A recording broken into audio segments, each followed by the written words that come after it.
हर चीज़ का अपने एक रूल होता है, वैसे ही कॉम्प्लीमेंट्री फंक्शन को लिखने का भी अपने कुछ रूल्स होते हैं for the values of m। So the case number 1 is कि अगर हमारी जो रूट्स हैं ऑक्सिलरी इक्वेशन की वो डिस्टिंक्ट हुई थी, यानी कि अगर हमारा m1 अलग हुआ, m2 अलग हुआ और m3 अलग हुआ, तो उसे हम कैसे लिखेंगे। सो अब इसको हम लिख लेती हूँ मैं।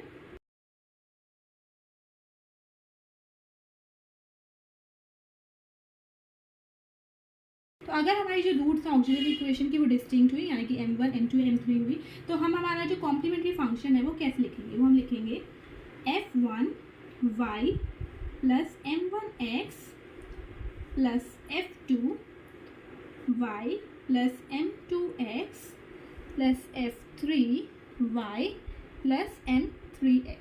ठीक है, क्योंकि हमारा जो m1 m2 और m3 है तीनों ही डिफरेंट हैं, इसलिए हमने इसको ऐसे लिखा।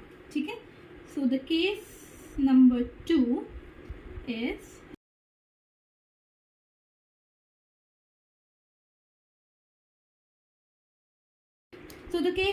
if roots of auxiliary equation are repeated, that is m1, फिर दोबारा हमारा एक और बार m1 हुआ और एक m2 हुआ, तो उसको हम अब कॉम्प्लीमेंट्री फंक्शन कैसे लिखेंगे, f1y प्लस m1x। अब देखो यहाँ पे एक बार m1 आया, फिर दोबारा एक बार m1 आया, तो हमारा जो m1 है वो हमारा 2 बार आया है, इसलिए हम इसमें x लगा देंगे। तो जितनी बार हमारा रिपीट होगा उतनी बार हमारा जो x है वो बढ़ता जाएगा। ठीक है, तो इसमें हम लिखेंगे x f2y plus m1x plus f3y plus m2x। ठीक है, हमने यहाँ f2 में x इसलिए लगाया क्योंकि हमारा जो m1 था वो हमारा 2 बार था, तो एक बार तो हमने नॉर्मली लिख दिया, जब हमारा दोबारा m1 आया तो हमने x f2 लिखा, फिर हमारा m2 आ गया। m2 तो हमारा कहीं भी रिपीट नहीं हो रहा है, ये हमारा फर्स्ट टाइम आया है m2, इसलिए हमने लिखा उसको f3y प्लस m2x। ठीक है, फिर आता है हमारा केस नंबर 3, दैट इज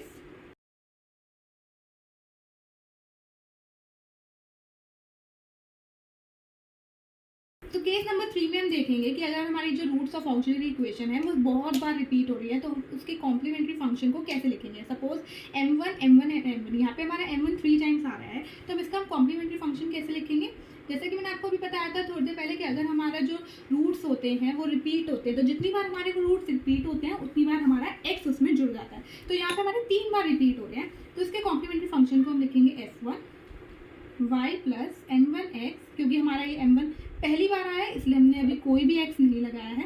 अब हमारा जो m1 है वो दूसरी बार आया है, तो अब इसलिए यहाँ पे x लगा देंगे, x f2y प्लस m1x। ठीक है, अब यहाँ पे m1 हमारा थर्ड टाइम आया है, तो इसके हमारा यहाँ पे x एक और बार बढ़ जाएगा, तो हो जाएगा हमारा x square f3y plus m1x।